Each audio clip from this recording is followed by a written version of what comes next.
Welcome to SVG-TV's news for Monday, September 8th, 2025. I'm Triska Campbell with the details. A closing ceremony was held on Friday, September 5th, 2025 to mark the successful completion of the Seeds of Hope, Guardians of Life Public Health Emergency Response Systems Enhancement Project. The project, funded by the Republic of China and Taiwan, began in November 2021 in response to the public health vulnerabilities exposed during the COVID-19 pandemic. The initiative aimed to strengthen St. Vincent and the Grenadines' capacity to manage health crises through the establishment of a more resilient, coordinated, and comprehensive public health emergency response system. Delivering remarks at the ceremony, Dr. Donna Joyette Bascom, Director of the Health Security Unit, described the project as unique and pioneering, emphasizing that it was specially designed for SVG's specific needs. The CMO and I tarried for months, putting the meat on the bones of this creature we were creating. We had done our self-assessments, knew our challenges, and set out to construct a project that would embrace the intricacies and dynamics of a wholesome national emergency response system. We determined that the foundation had to be solid, inclusive, properly equipped, and carried by dedicated people. I think we were able to check all of those boxes. This initiative was driven by our shared commitment, that of St. Vincent and the Grenadines, and our brothers and sisters in Taiwan, Taiwan ICDF, McKay Hospital, and Taiwan Embassy. This was a partnership of love and the belief in the power of collective action. I must recognize the tremendous support from Dr. Tai and Dr. Shea and the rest of the team. We couldn't have done it without them. From the onset, our goal was clear: to address critical issues by providing training along the entire spectrum of responders, from the driver to the specialist consultant, providing the needed equipment, strengthening the health systems, engaging other stakeholders, increasing the ambulance fleet, create sustainable solutions, and empower individuals and strengthen our response teams. Dr. Joyette Bascom said they all worked together tirelessly, overcoming obstacles, adapting to unforeseen challenges, and celebrating milestones.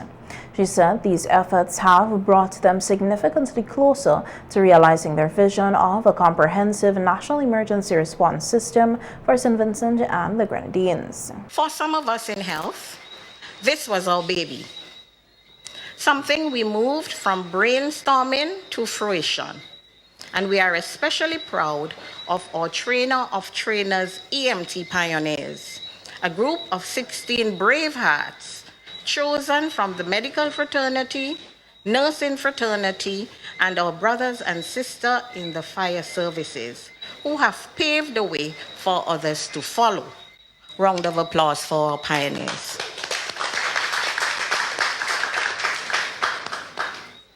As we close this chapter, let us reflect on the achievements we have accomplished together. These outcomes are not just milestones, they are stepping stones towards project number 2 and number 3. I want to extend my heartfelt thanks to every individual and organization who made this project possible, such as Dr. Ibrahim and his team from Trinity School of Medical Sciences, the police services, Coast Guard, the fire services, especially AIA Fire, NEMO, and the Ministry of National Security, and all the other ministries and agencies. To our team members, your expertise, passion, and unwavering commitment have been the backbone of our success. To our partners and stakeholders, your resources, insights, and support have amplified our reach and impact.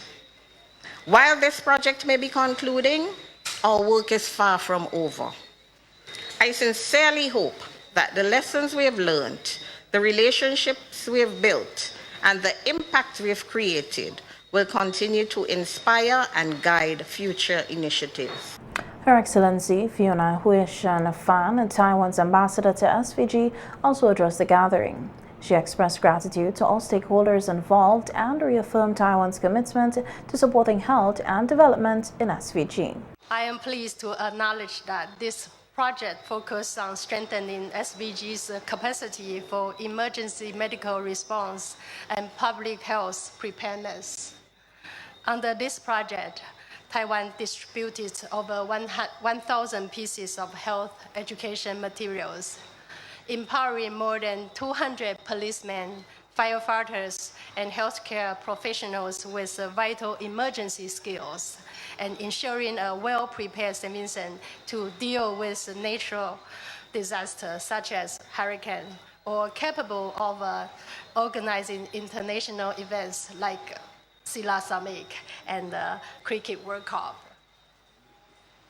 These initiatives hold particular significance as we look toward the upcoming Arnoldsville Acute Care Hospital. The state-of-the-art facility symbolizes not just infrastructure development, but the shared aspirations of our nations to provide quality health care for all. I have no doubt that the groundwork laid by these health projects will integrate seamlessly into the hospital's systems, ensuring its success as a beacon of progress and hope for generations to come. Taiwan is proud to take part in the journey of your national development.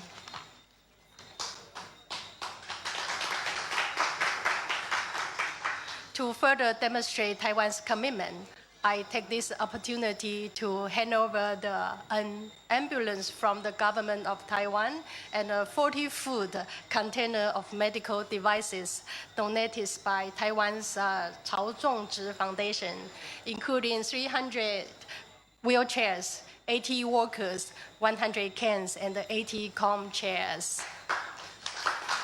Minister of Health, Wellness and the Environment, Sinclair Leacock, thanked the government of Taiwan for its long-standing friendship and support, highlighting the tangible life-saving outcomes delivered through the project. Taiwan had been a consistent development partner to SVG, providing assistance through areas such as healthcare, education, agriculture, and disaster preparedness. Ambassador Fan said that with the right partnership, a lot can be accomplished. And a lot has been accomplished as a result of the partnership between St. Vincent and the Grenadines and Taiwan. And it is no more evidence by the fact that we are transforming our health system through your help. The Arnoldsville Acute Care Hospital is one such element. Our collaboration with respect to public health emergency system, that's another one. Other areas of NCDs. And further than health, we talk about education and agriculture and other areas where Taiwan has been our reliable partner. We just came out of our special period of vulnerability, of hurricane and pandemic and the volcanic eruptions, and Taiwan has been there with us. And I think that your partnership came at a very good time.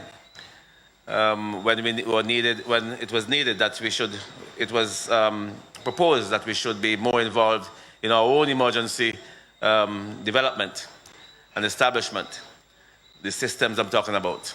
And you mentioned SILAC and cricket and so on.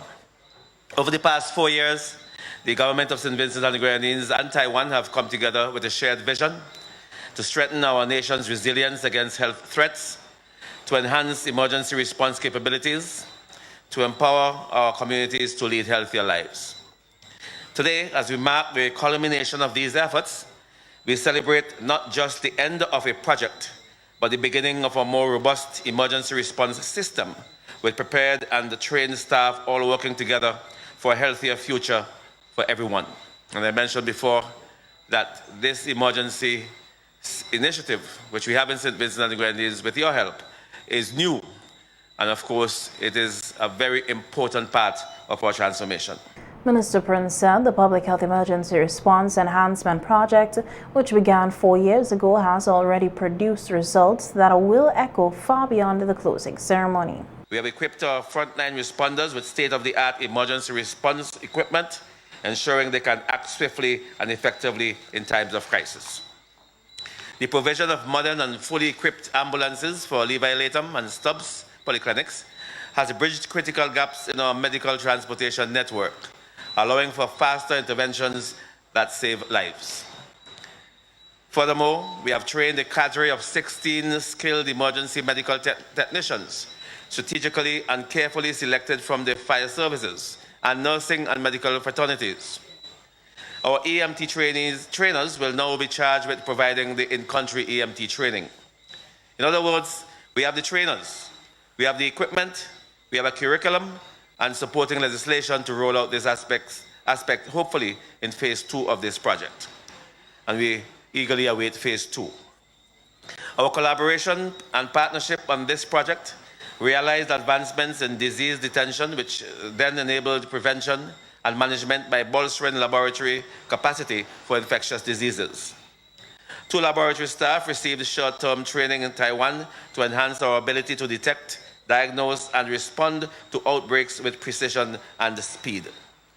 This project has also raised awareness across healthcare providers and the public on the diagnosis and treatment cascade, ensuring that no step from early detection to full recovery is overlooked. And through targeted community engagement, we have fostered a culture of risk reduction, empowering individuals and families to adopt measures that prevent illness before it takes hold.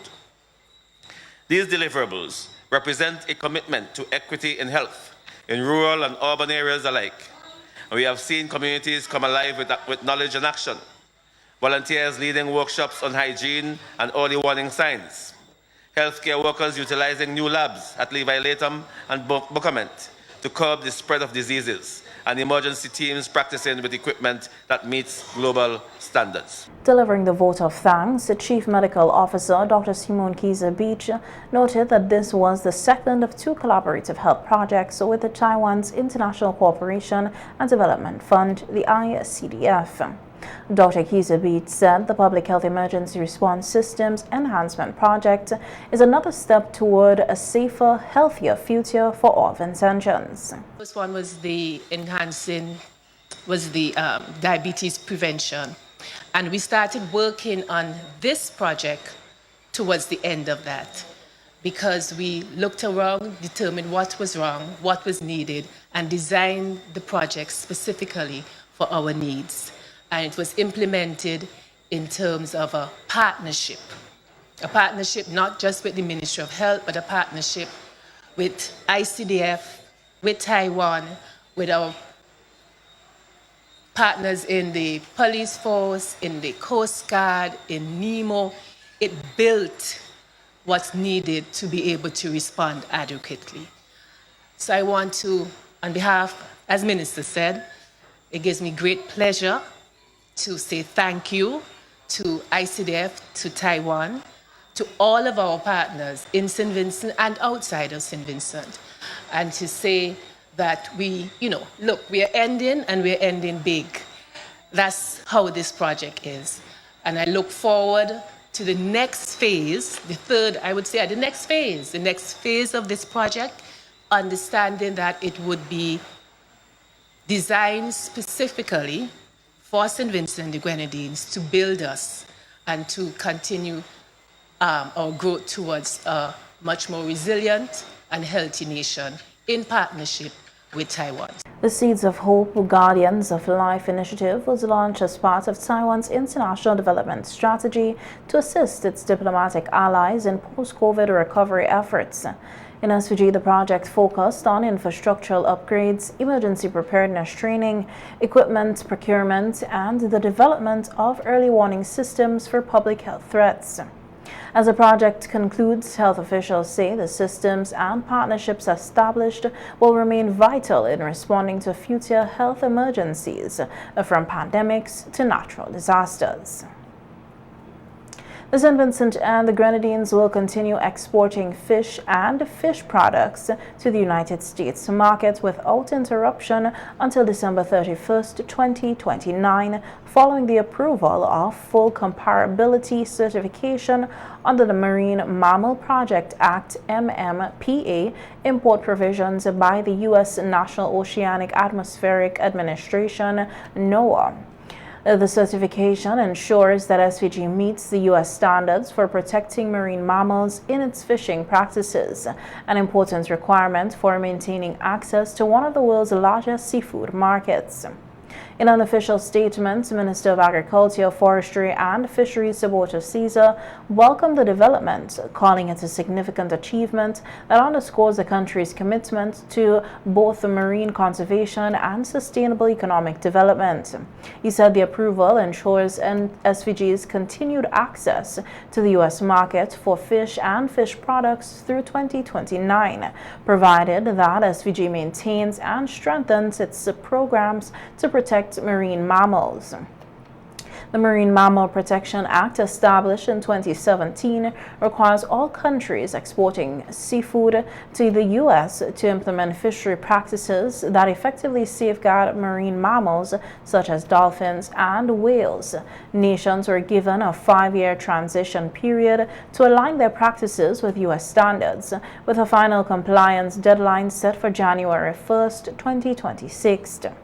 Minister Caesar highlighted the broad collaborative efforts behind the certification process, saying the achievement reflects the hard work of multiple stakeholders, including the Fisheries Services, the Chief Fisheries Officer's leadership team, the Attorney General's Office, the Caribbean Regional Fisheries Mechanisms, local whalers, fishers, the Caribbean Center Clean Society, and other regional and international partners.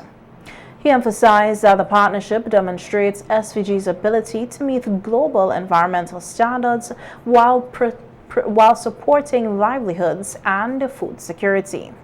In other news, leader of the opposition New Democratic Party, the NDP, Dr. Godwin Friday, has accused the government of exploiting disaster recovery efforts for political gain. Speaking at a meeting in Union Island over the weekend, Dr. Friday stated that they are making politics out to be something that should be above politics. He emphasized that during times of crisis, the government has a fundamental obligation to serve the people, not to capitalize on their vulnerability. According to Friday, while citizens saw disaster, the government saw political opportunity, a move he says erodes public trust and undermines national unity at critical times. When there is a disaster, the government has the primary responsibility to helping the people to recover from that disaster, for helping to save lives and livelihoods so that the communities can return to life as normal. The people of Union Island, the people of the Southern Grenadines, they didn't ask the government for the world, even though in your circumstances, you had a right to expect more from government. But these guys, where you saw disaster, they saw opportunity. Where you felt pain, they were saying with glee, here is our chance. We can come in here like Santa Claus and hand out lumber and galvanize. And the people here are going to be so desperate that they're going to say, thank you, and here is my vote. The NDP leader further argued that political interference has no place in disaster recovery, stressing that emergencies demand swift, transparent, and non-partisan action. Coming down here every Saturday or whatever and posing for picture. Don't put roof back on people's house. If it wasn't for Waste and Gumbalimba, a lot of people still would have been living, their house would have been in the rain. So they're sitting back and watching and seeing, say, let them build. We can hold the money in reserve, election coming. And now, election is upon us. So what do? They say the stuff that we have, we're going back to Parliament to get some more. And it's our candidate who won't be in charge of distributing them things. That is rank politics. That is naked politics. That is shameful politics. Because this isn't ordinary. This is a disaster. And the people of this community have suffered so much. With patience, well beyond anything that you can reasonably expect.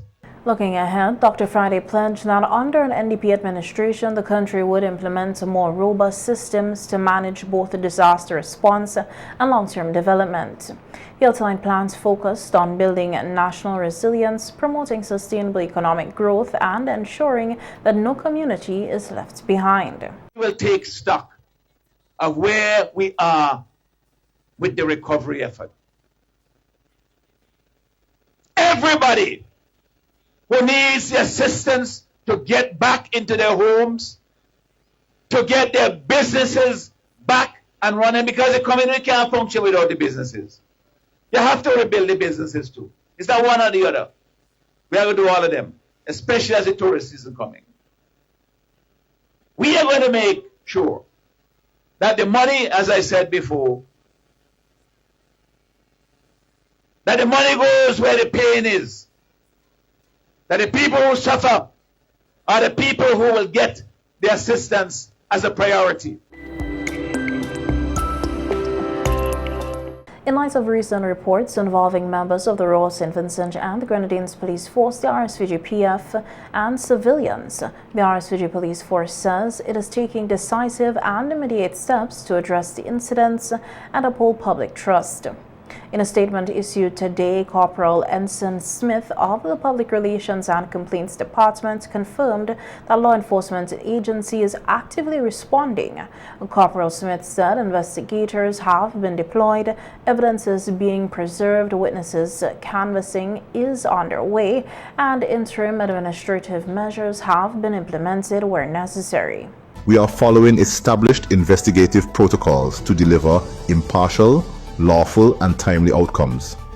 Rest assured, we are acting decisively and within the law. Our primary duty is to the people of St. Vincent and the Grenadines. Your safety and the fair administration of justice will be protected without compromise. Addressing a specific incident that occurred over the weekend in which a police officer has been accused of violently assaulting a female, reportedly his ex-girlfriend, Corporal Smith acknowledged the seriousness of the allegations and distress caused. He said they recognize the gravity of the violence reported, the distress it has caused, and the strong public concern and outcry it has understandably generated. And the RSVG Police Force condemns all acts of violence and is treating this matter with the utmost seriousness. In that incident, the accused remains in lawful police custody and is assisting investigators. Public claims of release are incorrect. The same custody, investigative and supervisory standards that apply to any other subject apply here. Further details will be released only when proper to do so, to protect the investigation and the dignity of those affected. This organization proceeds on facts and law. Edited clips, anonymous posts, and speculative commentary do not meet the standards of verification, balance, and accountability expected of credible reporting. Circulating unverified material distorts the information environment, risks prejudicing eventual proceedings, and deepens harm. If you have information, report it to investigators and avoid circulating unverified claims. Corporal Smith also urged members of the public and the media outlets to exercise caution and responsibility when discussing or reporting on these matters. Persons with first-hand verifiable information should contact police control at 4571211 or the Public Relations Office at 48568891. The Royal St. Vincent and the Grenadines Police Force serves the people of St. Vincent and the Grenadines. We place the safety and stability of our nation first and will provide verified updates at appropriate stages of these investigations. These matters are being handled with the seriousness and professionalism they demand. 8 girls from the C.W. Prescott Primary School proudly took center stage last Friday as part of the Africa-Caricom Day celebrations, while in vibrant traditional outfits. Each girl represented a different CARICOM country, showcasing both fashion and cultural knowledge. Marsha Reynolds, a teacher at the school, said the event provided an excellent opportunity to build the girls' confidence and cultural awareness from an early age. Pageant, a Caribbean cultural unity pageant, that's the name of our pageant. Each girl represents a different Caribbean country. We have 8 girls representing 8 countries at present. This is their first time. We just started, so they're a bit nervous, but I think it's important. You know, first of all, they would be in front of a crowd. You know, they boost their confidence in front of a crowd because most of them have never been in front of a crowd. You know. And the second thing, they have the American culture, the Canadian culture, all these other cultures, you know. And they don't, if you ask them about those countries, you know, ask them about Africa and the Caribbean, you know. So I think it's important to them, you know, their ancestry, to learn more, you know, about the Caribbean and the African ancestry. SVG-TV News spoke with the girls just before they took the stage. Though some admitted to feeling a bit nervous, all were excited to showcase what they had learned and proudly represent their assigned country. My name is Rochelle Pierre and I'm representing the country of Haiti. My dad actually comes from the country of Haiti. I love my dad so much and I love the outfit. I'm actually a bit scared, but not so scared. I am representing Trinidad and Tobago. I am actually I'm scared of going on stage. And I actually like the African wear so much that I'll probably wear it home. I am Elliot Telswell and I'm representing Jamaica. My name is Peter Daniel and I am representing St. Lucia. St. Lucia, and I don't know how it used to be in this. I've never been in this before, but I'm scared. And it's my first time. Africa-Caricom Day was officially observed on Sunday, September 7th, 2025. However, the Ministry of Tourism, Civil Aviation, Sustainable Development and Culture hosted celebrations on Friday, September 5th, with activities highlighting the rich cultural ties between Africa and the Caribbean. The event aimed to strengthen the historical and cultural connections between the African continent and the Caribbean in the CARICOM region. African heritage was on full display through fashion, music, food, and education.